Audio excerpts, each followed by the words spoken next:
way that I don't know what's happening.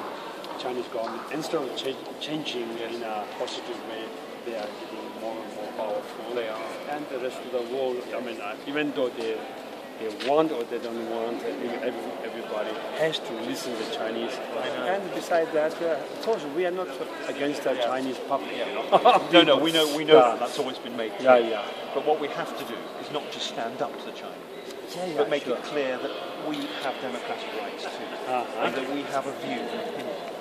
Whatever their opinion about Tibet, they're entirely wrong. The Chinese people must recognise Tibet is a sovereign state that was for many centuries a sovereign state. And that the importance of His Holiness the Dalai Lama to not just the Tibetan people, but to the whole world is something that they should not continue to deny. And you know, you, the Tibetan Parliament in exile, have a huge number of supporters here in our British Parliament. For me, Tibet's written here in my heart. And the Dalai Lama is somebody who's very important to my life. And somebody I love dearly. I've been very privileged to meet on certain occasions. In this very room, in fact. Back in June. Great to see you. So, you're most welcome here. Is this your first visit to the United Kingdom? No, United Kingdom, I came several times. And I know quite well in London. Good. And then, anyway, officially, this is my first time I came as an official. And it's your first time here in the Houses of Parliament? No.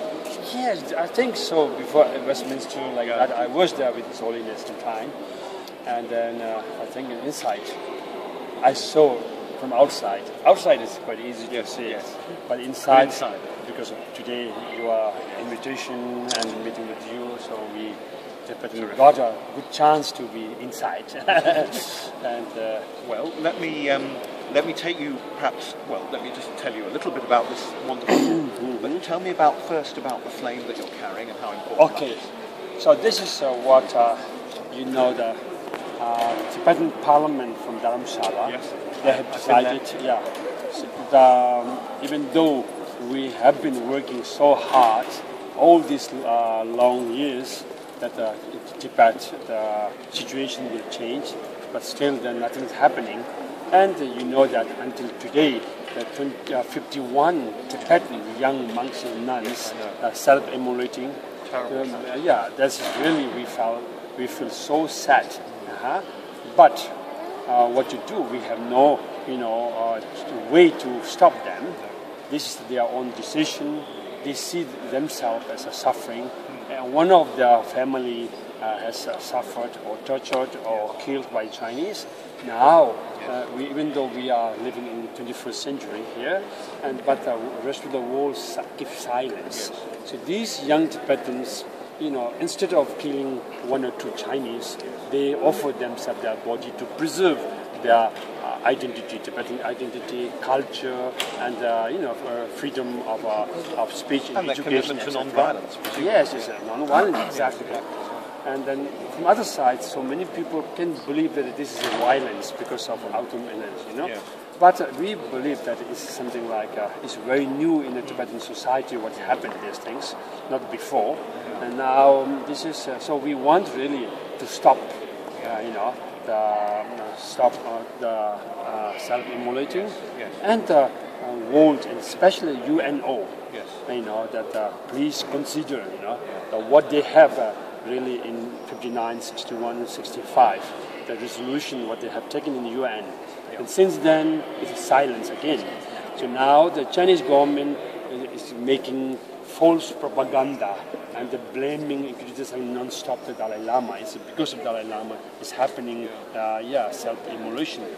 And then therefore they are telling a lie, and then we Tibetan, actually we have a truth, So this is flame of truth. Means because what we are trying to explain to the rest of the world because of His Holiness, because we follow Mahatma Gandhi, ahimsa, not violence.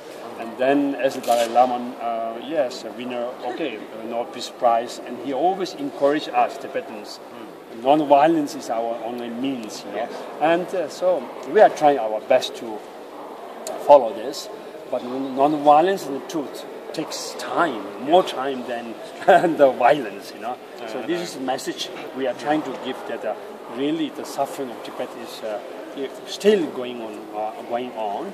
The wars and wars, and more Chinese are, yes, we are a minority in our own country, in Tibet, you know that.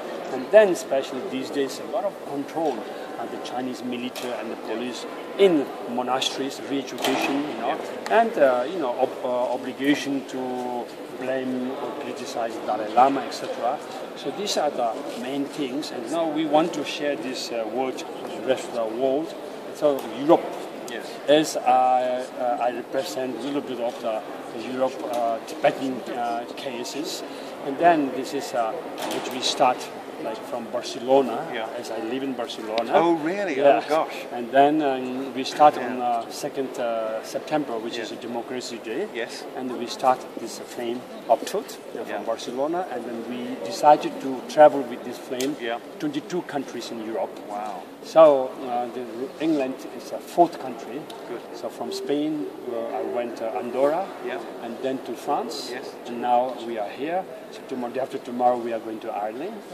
Yes. And then to Belgium and Luxembourg and Germany, Holland, and then all this Scandinavia, Oslo, Norway, Sweden. Well, you'll have a lot of support there.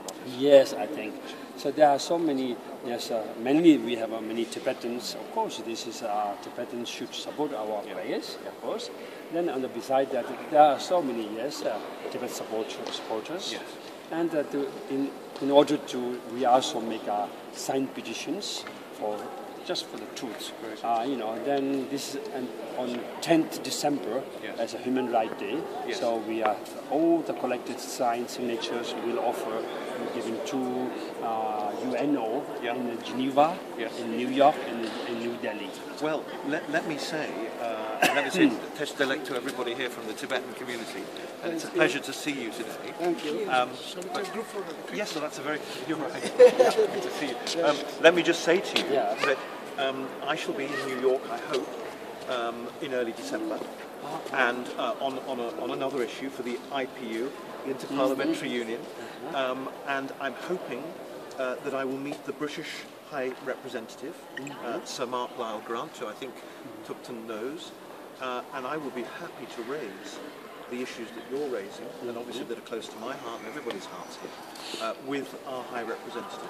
He's our senior diplomat in New York, he's a senior diplomat in the Foreign Office here in London, and he can take the case forward and look at the resolutions that were passed in the 50s and 60s and see why they haven't been acted on.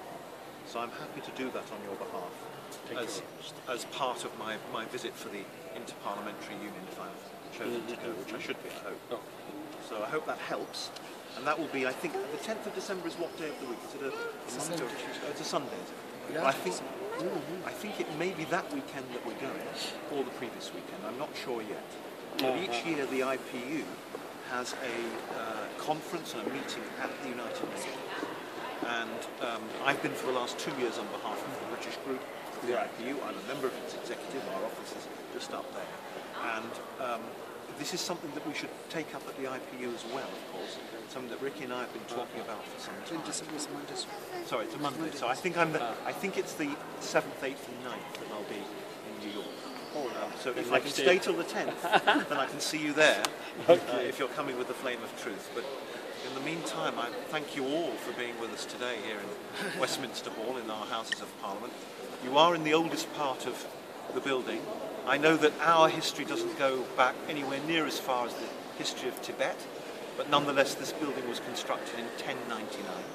So that's a long time ago, 900 years. It's the most historic part. The rest of it is rather more recent. It was opened by Queen Victoria in 1849 after a big fire. But this has been at the site of our national parliament since the 13th century. So we call ourselves the Mother of Parliaments, but I'm sure there are other parliaments throughout the world. I know that Iceland has the Grandmother of Parliaments because they go back. Yes, I know. I've been to Thingvellir in Reykjavik, and that goes back to the 10th century, so they are a bit older than us.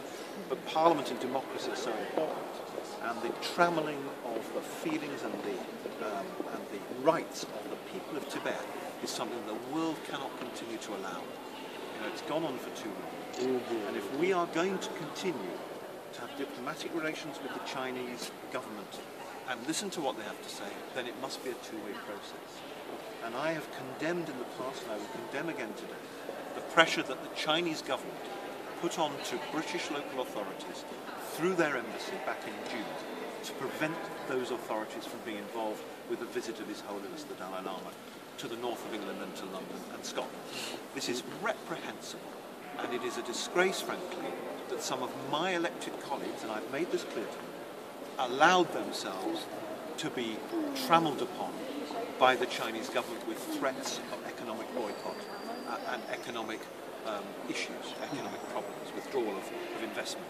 That cannot be allowed and it cannot be right. The rights of the people of Tibet are more important than our diplomatic and economic relations with a country that isn't itself a democracy. And when it becomes a democracy, then I feel sure the rights of the people of Tibet will once again be restored. This is about the rule of an autocracy, whether they call themselves communist or not. I don't care. It's a group of people that believe they have the right, as people did in this country many hundreds of years ago, have the right to tell the population what is good for them and what they can and can't do. Tibet must live, it must be free. So I thank you very much for being with us today.